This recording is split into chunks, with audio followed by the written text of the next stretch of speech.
On June 4th, 1989, Chinese soldiers tore through Beijing's Tiananmen Square, putting an end to democratic protests calling for greater political freedom.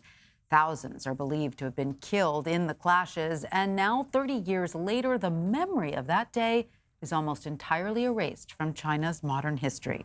Despite government efforts to eliminate reminders, the iconic image of the tank man has stood as a symbol of the deadly protests. CBS News' Richard Roth reported on the historic moment back in 1989.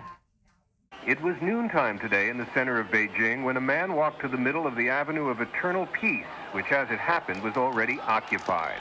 He walked to the middle and stood there. The man was alone. The tank was not. It wasn't just a single tank he stopped. There were 18 tanks and armored carriers in this convoy, and while he talked to the crew and ignored the gunfire, he stopped all of them. One man alone, of course, can't stop an army. Except for a moment, that's exactly what happened here. For 3 minutes in the middle of the day, an army was stopped by a man who stood still.